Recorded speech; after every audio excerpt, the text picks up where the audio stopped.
Bonjour et bienvenue dans le jardin de grands pas. Le sujet du jour se trouve être nos locataires dans la petite maison en bois ici derrière. Mais retirons-nous, on risque de les déranger et c'est un va-et-vient incessant. La mésange bleue est un oiseau gracieux de petite taille, 12 cm pour 9 à 12 grammes. Insectivore à la belle saison, elle mangera baies, graines en automne et en hiver, comme par exemple de l'églantier.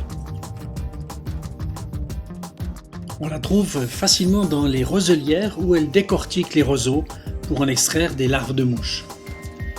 Son air timide, la tête enfoncée dans les épaules, est un peu trompeur.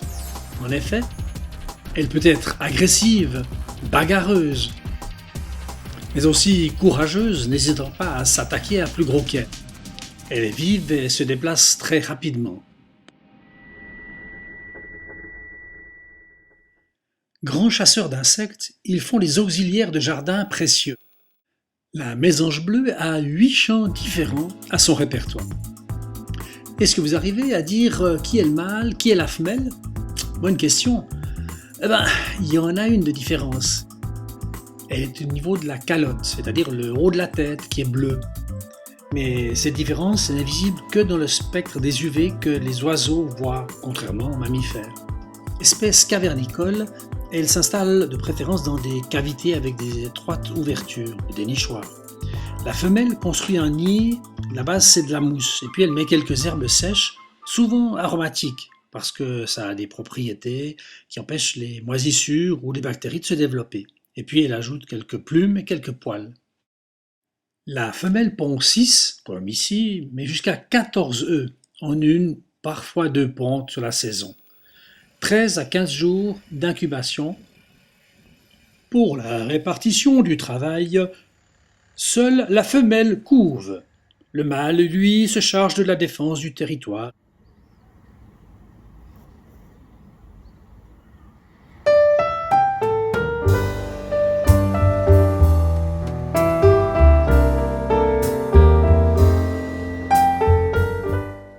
Maintenant, le père et la mère sont en recherche de nourriture, principalement des insectes riches en protéines, et tout particulièrement pour les jeunes des chenilles. Une mésange bleue peut atteindre une dizaine d'années, mais l'espérance de vie est plutôt de 1 à 3 ans.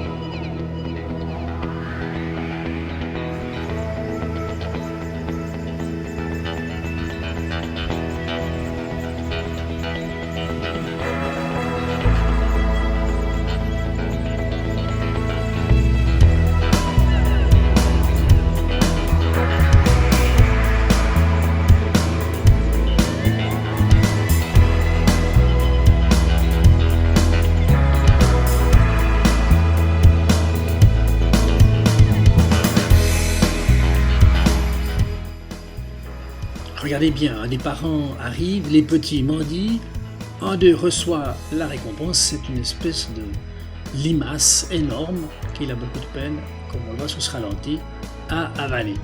Et immédiatement après, regardez bien, qu'est-ce qui se passe? Il va se retourner, monter son croupion et proposer son guano à sa maman pour qu'elle l'évacue.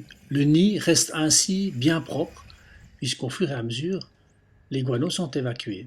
Guano, c'est donc ce que produisent les oiseaux, qui sont un mix d'urine et d'excréments.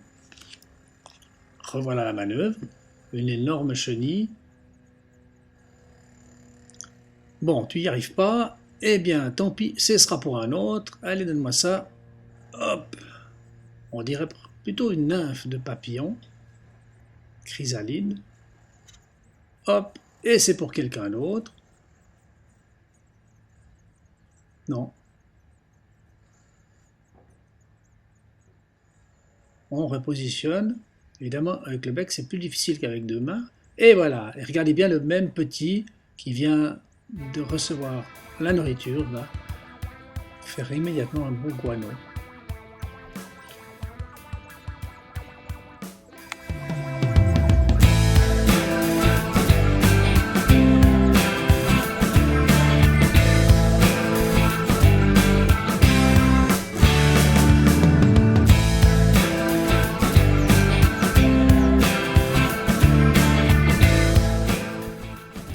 C'est un incessant balai des parents qui vont chercher la nourriture et la portent à leurs petits du lever du soleil jusqu'à son coucher.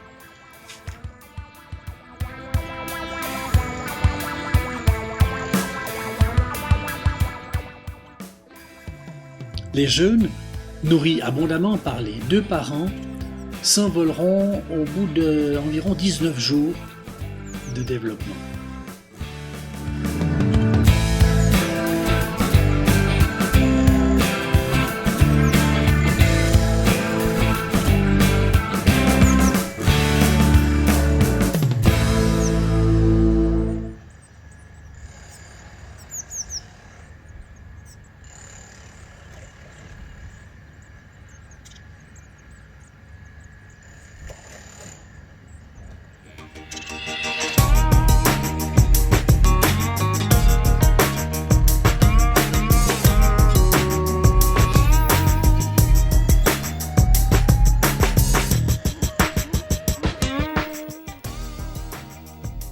Les petits nés aveugles commencent à gentiment entrouvrir les yeux.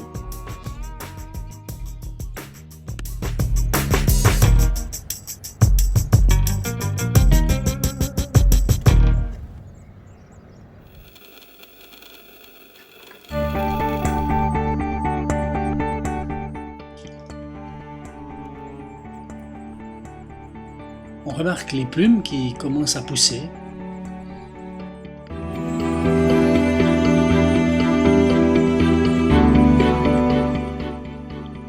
C'est 10 jours après l'éclosion que le besoin en chenilles est au maximum pour le poussin. À la fin de l'élevage, les parents sont en général à bout. Ils sont à la limite de la résistance physique. En effet, un couple doit chasser 6 à 9 000 chenilles par nichée. Aïe yo!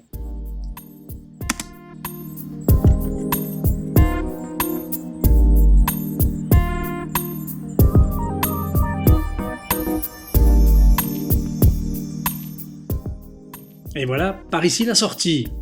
Pas étonnant que la serre juste en contrebas se retrouve maculée de guano. Comment réaliser de telles images? Une petite astuce, un trou à la scie cloche sur le dessus du nichoir et un smartphone pour prendre des séquences filmées. On peut filmer avec un téléphone, c'est moderne, dis donc. La fin de cette histoire, il faut attendre. Mais comme avant-goût, quelques images de l'année dernière. À la même saison, ces jeunes mésanges bleus sont prêts à sortir du nichoir. Attention, je vous préviens, ça finit un peu mal. En voilà un qui pointe le bout de son nez, et dans quelques heures, ils vont sortir. Malheureusement, il y a de nombreux chats dans le jardin de grands-parents qui transitent. Je n'ai pas tout de suite vu ce qu'il avait entre les pattes. Et oui, c'était un petit oisillon juste après son premier vol. Toute l'escadrille décimée, un des parents morts, peut-être le deuxième aussi. Ouais, c'est pas très joli comme image, mais c'est juste pour montrer que pour la biodiversité et pour la survie de certaines espèces sauvages, il y a beaucoup de chats, en particulier dans nos villes. Alors s'il vous plaît, si vous avez un chat, attachez-lui un grelot autour du cou pour sauver quelques-uns de ces petits passereaux. Allez, quelques images un peu moins morbides pour finir sur une note plus gaie des parents lors du nourrissage.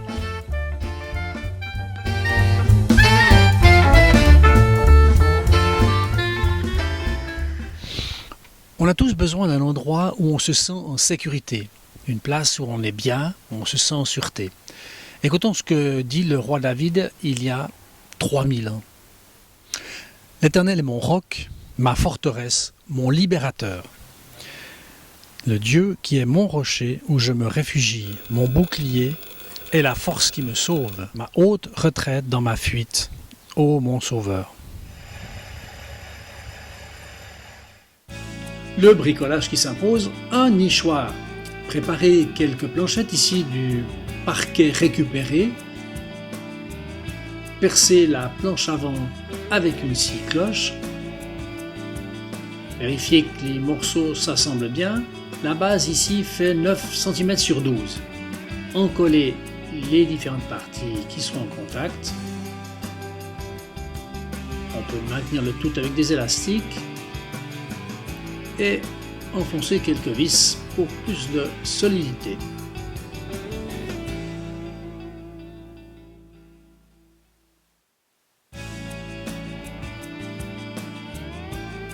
Mettre en place les charnières.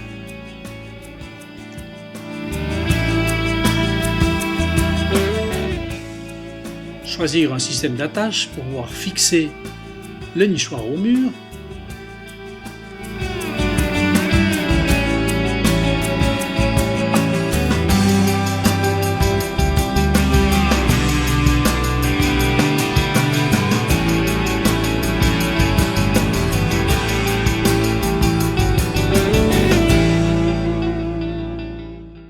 La semaine dernière, nous avons découvert le triton alpestre. Voici la mare d'où ils viennent en réalité. La peau du triton sécrète une sorte de venin pour dissuader les prédateurs. Il y a très longtemps, j'en avais pris dans les mains et comme c'était tard le soir, je m'étais frotté les yeux. Eh ben, j'aime mieux vous dire que ça irrite, c'est pas très agréable. Nous avions vu la première semaine du développement embryonnaire, depuis la ponte, avec ses premières divisions successives, et voici les images de la suite. On distingue maintenant une tête et une queue, des bourgeons pour les membres, des ébauches de branchies, bien visible à gauche ici, la queue, de nouveau les branchies, pigmentation qui se met en place aussi.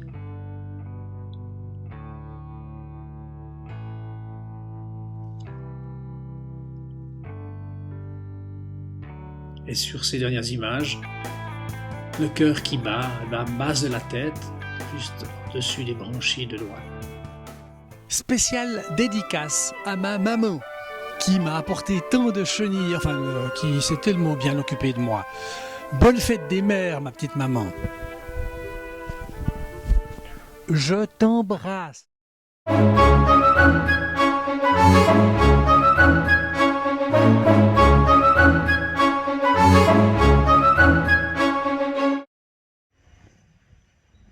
Allumez le feu! Le feu! Allumez le feu!